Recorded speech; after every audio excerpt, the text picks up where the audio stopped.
DJ Blighty. Who the hell are you? What's going on, guys? Welcome to DJ Blighty TV if you're watching for the first time. Today's video is something that I've been asked a lot of times on the channel in the comments. I've had a lot of messages, emails regarding this subject, and that is the basics of scratching. I'm going to get into that today, covering the basic techniques that you need and also the sounds that you need in order to be able to learn how to scratch properly. Let's get into that right now. Okay, so the first thing we're going to talk about is the sounds that you need. Now, the sounds are very, very important, because if you're trying to scratch with the wrong sounds, it's not going to sound good no matter how good your technique is, no matter what. Okay, so what we're going to look at is where to get your sounds and your samples. If you're a member of any sort of record pool, especially DJ City, you'll find that they have a lot of scratch packs. You can also look on Google if you type in sort of scratch samples, things like that. They're quite easy to find. We're going to look at using basic sounds today. The classic R sound, which sounds like this. Okay, so it's a nice easy one to use for practicing what we're going to go into today, which is the baby scratch. Now, this is a tutorial aimed at beginners who've never really scratched before, or if you've just had a little go and you're not really sure what you're doing, this video is aimed at you. It's not an advanced tutorial. If that's what you're looking for, sorry, this video is not for you. So we're going to get into the basics of which sounds to use. Now, we're using the R sample today. However, as you go further down the line, you don't just need to use scratch samples. You can actually find sounds from songs, as long as it's a clean sound. By that, what I mean is there's no other sounds attached to it. So if you're using a kick drum, a vocal, a snare, a clap, a hi-hat, any of those things, as long as it's just one sound and you've got a little bit of space in front and behind it, you can use that however you want to. But if you've got a lot going on, it's not really going to sound great. So that's why today we're demonstrating using scratch samples, which are just clean one hit sound samples. Okay, so let's start at the very beginning. Which equipment do you need to be able to scratch? The answer is pretty much any DJ hardware. So whether you're using turntables with vinyl, CDJs, whether you're using a controller like the DDJ SZ seen here, it doesn't matter how big or small the controller is. This is CDJ size, so it is easier to scratch on, but there's no rules. You can't say, you know, if you've got a smaller controller you can't scratch, because that's not true. The really small controllers, like the little tiny little Hercules things and things like that, it's going to be a lot more difficult, simply because the size of the platters is really small, so it's not going to be easy for you to manipulate the sound, but it's not impossible. It's just, for me personally, if I was to use it, I'd find it more difficult. I'd be able to do it, but it would be harder. So just bear that in mind if you are going into scratching for the first time.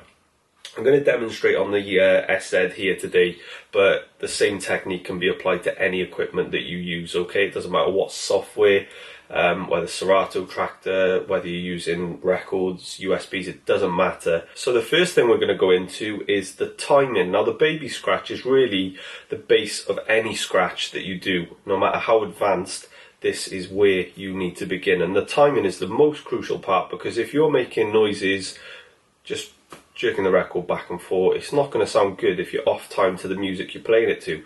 So the first thing I want you to do is bear in mind that the best way for you to learn is simply by just repeating the same routine over and over again without any music at all, just to get used to how you want to feel the platter and how you want to hear and feel the sound. Okay, so just to give you a quick demonstration, what I've got here is, you can't quite see it in the shot, but the pitch fader is all the way down to the -8% mark, and that means the sample is playing at its slowest possible rate. You can slow it down more, but I think that would be excessive. So slow your sample right down to the slowest you can in order to begin. Okay, we've got the sample queued up, so we've got our cue point here, cue point 1, right at the beginning of the sample. Alright, now that cue button is going to do exactly the same thing for me. So what I'm going to do is just literally grab the platter, and it's set the cue point at 12 o'clock, and that means that as soon as I press that forward,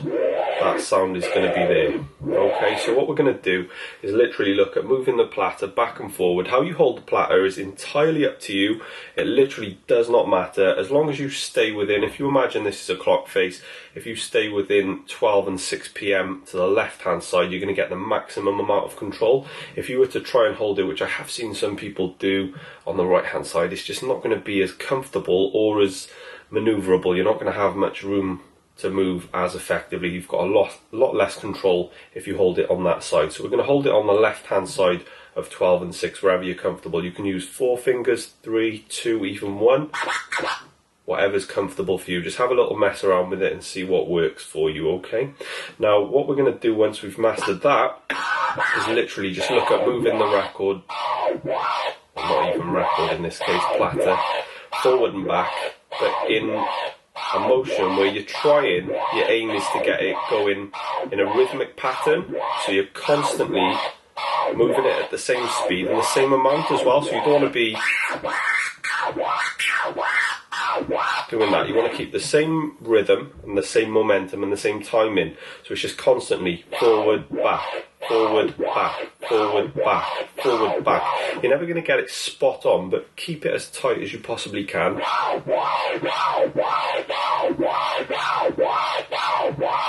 And keep doing that until you're bored out of your mind, because you will get bored doing this. But that's the one thing I learned when I was learning to scratch, is patience is really the key, because if you haven't got patience, you're not going to be able to do this very easily unless you're a master Jedi.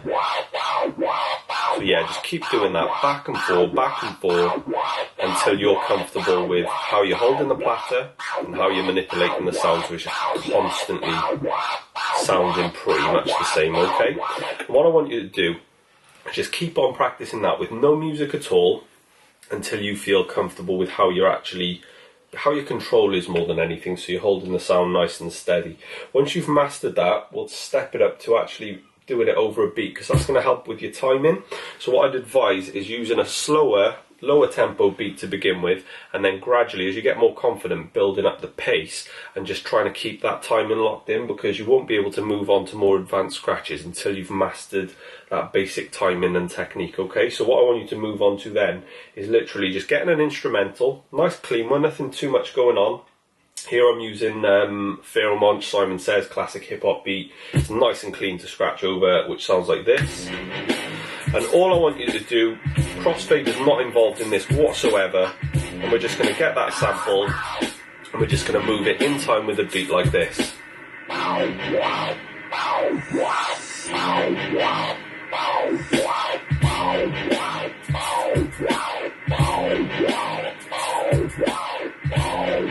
Just literally working on that timing, so the forwards and backs are the same length and they're going on beats every time. So use your counting patterns, use your beats, bars and phrases just to keep it nice and locked onto that beat that's on the other deck.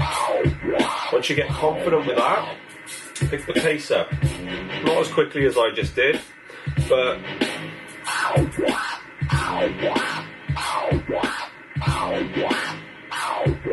and again, with this sound, it sounds better sped up, to be honest. But and then once you've mastered that, you can start looking at still sticking to the baby scratch, but doubling the time, so it sounds like this.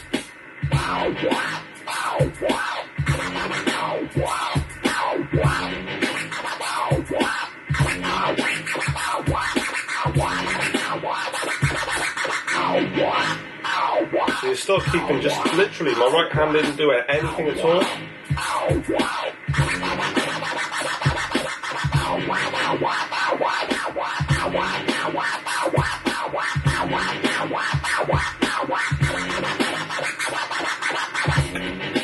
So yeah, that is literally all I want you to do for the basics of the baby scratch. So as I said at the beginning, it doesn't matter what sound you use as long as it's clean. It doesn't matter what beat or instrumental you use as long as there's not too much going on to distract you. And your goal is just to keep the control and timing of that scratch sample and keep to the time of the beat. And you want to keep practicing that until you're literally sick to death of it. And after time, I mean, what you need to do is just spend an hour or two here and there rather than doing it all in one go, because it probably will do your head in. Just spend an hour, spend 2 hours, spend another hour, just through weeks, months, until you're completely comfortable and happy with that. And then when you've mastered that, it will be time to move on to the next phase of more advanced scratches. And yeah, once you're confident with what I've demonstrated, maybe look at using, as I explained earlier, sounds from tracks, and your timing's going to come into play, because when you're actually carrying out scratch routines or scratching in mixes and things like that, when you actually release the record is very, very important, and that's all down to timing, which is the key to not only scratching but all elements of DJing. If you can't drop beats and let go of samples on time, it's not going to sound great in a mix or a live performance. So that's something really you need to take into consideration. So yeah, nice and simple demonstration and explanation hopefully today. Any questions regarding this, feel free to hit me in the comments below, and I'll be happy to answer any questions. I will be doing more advanced tutorials in the future on scratching, but today